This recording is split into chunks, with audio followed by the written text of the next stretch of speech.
Bienvenue dans cette vidéo où on va parler du baromètre du comportement émotionnel, le baromètre de kinésiologie qui est un des outils de kinésio. Alors je tiens de suite à préciser que je ne suis pas formateur en kinésiologie et donc je vais juste vous partager un usage qu'on peut faire avec ce merveilleux outil. Il en existe bien d'autres bien sûr et surtout si vous vous formez à la kinésio. Donc je vais vous montrer un usage, comment décentrer notre point de vue d'identité, ce que j'appelle déplacer le focus de la conscience, moi. On va très rapidement également parcourir le baromètre pour voir un peu comment il est structuré. Et puis je vais m'arrêter là pour cet outil, mais déjà ça va vous donner quelque chose d'assez intéressant, je pense. Donc premièrement, comment est structuré le baromètre? En fait, il y a plusieurs sens de lecture. On va regarder dans un sens horizontal. Donc on voit qu'il y a trois grandes couleurs, qui va du rose au rouge, une tendance au bleu et une tendance au jaune. Donc en haut, on a une première partie qui est à conscience, dans laquelle il y a trois sous-catégories.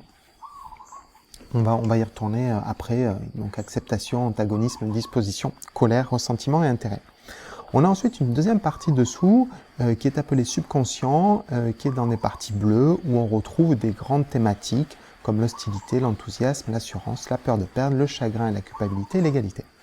Et ensuite une dernière partie, troisième et dernière partie, qui est appelée corps, où on retrouve là quatre sous-parties, indifférence, accord, être un ou séparation. On voit une autre catégorisation, une lecture verticale du baromètre du comportement. Donc sur la partie de droite, si on regarde dans chaque catégorie que j'ai nommée, là si on prend séparation, eh bien on a négligé, non aimé, sans amour, non aimable, mélancolique, abandonné. Voilà, tout vraiment un grand nombre de vocabulaire et de mots qui sont associés à des états émotionnels, blessés, meurtris, frustrés. Bon, voilà, je vous laisse lire. D'accord ? Et puis sur la partie de gauche, on a une colonne où on retrouve des valeurs beaucoup plus respectueuses et bienveillantes, chanceux, équilibré, calme, accordé, bienvenu, prêt, optimiste, adaptable.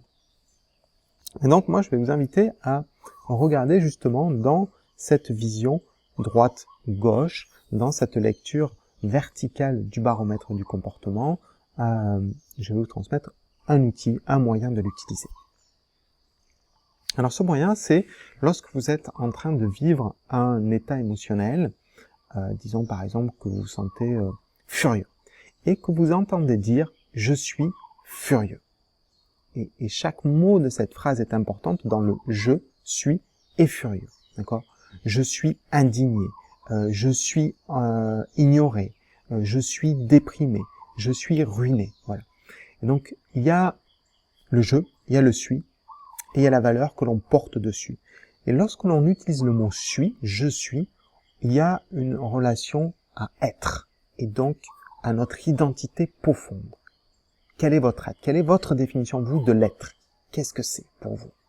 Pour moi, c'est quelque chose de très très large. Ça inclut mon esprit, ça inclut ma conscience, ça inclut mon âme, ça inclut mes corps énergétiques, ça inclut mon corps physique. Et donc, c'est quelque chose de très important. Il y a un rapport à l'identité. Donc lorsque je m'entends dire « je suis furieux » par exemple, eh bien je vais aller chercher le mot « furieux » dans le baromètre du comportement. Donc là on voit qu'il est dans la partie consciente, choix, colère, furieux, ici là. Et je vais aller voir le corollaire positif qui est de l'autre côté. Donc si je détaille la partie colère, il y a deux colonnes. Voilà, ce qui fait 8 mots qui sont dans la sous-partie colère de conscient, et de l'autre côté, on a disposition et on a 8 mots également qui sont le corollaire de chacun. Donc un réceptif est associé courroucé, après est associé excédé, encourageant, bouillonnant, revigoré, belligérant, adéquat, furieux, responsable, fulminant, enrage, rafraîchi et hystérique, conscient. D'accord ? Donc si je m'entends dire « je suis furieux », je vais aller chercher le baromètre du comportement et je vais renommer. Et je vais dire, non pas « je suis furieux », mais « je me sens furieux ». Et donc là, je vais comme ça switcher, déplacer, dire non, ce n'est pas qui je suis profondément. Par contre, c'est un ressentiment il est tout à fait valide, valable, c'est un sentiment que je vis à ce moment-là, et donc j'y mets de la reconnaissance. D'accord? En disant, je me sens furieux, oui, c'est l'état émotionnel dans lequel je me perçois à ce moment-là. Donc, ça, c'est la première partie. On fait ce switch de je suis à je me sens. Déjà, vous pouvez sentir qu'à l'intérieur de vous, quand vous faites ce switch-là, il y a quelque chose de différent. Et puis, on va venir contrebalancer quelque part avec comment je veux être. Je me sens furieux et je suis adéquate.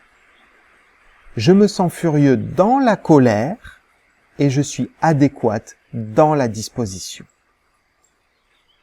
Et donc, je vous invite vraiment à tester ce qui se passe à l'intérieur de vous lorsque vous faites ce switch-là. C'est-à-dire que vous passez d'un état où vous dites « je suis en rage » à « je me sens en rage dans la colère et je suis rafraîchi dans la disposition ». Il y a quelque chose qui se pose à l'intérieur, qui est beaucoup plus posé, qui est beaucoup plus calme, qui est beaucoup plus serein, parce qu'il y a de la reconnaissance de l'état émotionnel et il y a de la reconnaissance de l'identité, de ce que je suis. Si j'en prends un autre, je suis ignoré va devenir je me sens ignoré dans la peur de perdre et je suis considéré dans l'assurance. Vous voyez, de je me sens à je suis. Et là, on qualifie les choses, on met de la reconnaissance et on se lie à un côté d'identité de qui on est, qui est, autrement dit, un être de lumière, paisible, aimant, qui expérimente énormément de facettes de l'amour. Conscient, rafraîchi, ouvert, excité, ravi, vivant, brave, fier, sincère, créatif, reconnaissant, tendre, gentil, en paix, unifié, calme, tranquille. Tout ça, pour moi, c'est des facettes de l'amour. C'est des expérimentations d'une facette de l'amour. D'accord ? Donc, je vous laisse vraiment jouer avec ce baromètre du comportement, avec cet outil qu'on peut faire. Il y a plein d'autres lectures dans le baromètre du comportement, mais je le rappelle, je ne suis pas kinésiologue, je ne suis pas formateur en kinésiologie, mais par contre, je pense que cette lecture-là est accessible à tout le monde et est un outil supplémentaire dans la gestion de nos émotions, qui tout d'un coup, on va pouvoir sortir d'un état émotionnel submergent, dans lequel on s'identifie, et donc on est collé à ces égrégores et à ces miasmes émotionnels, quelque part, pour prendre du recul, décaler notre focus, et dire oui, je reconnais mon état émotionnel, car la reconnaissance fait partie du processus de libération. Voilà. Je suis non aimé, c'est pas la même chose que je me sens non aimé. D'accord? Ce qui me permet de prendre du recul et de reposer les choses. Voilà, moi je vous dis à bientôt dans une prochaine vidéo, et puis prenez soin de vous, à bientôt.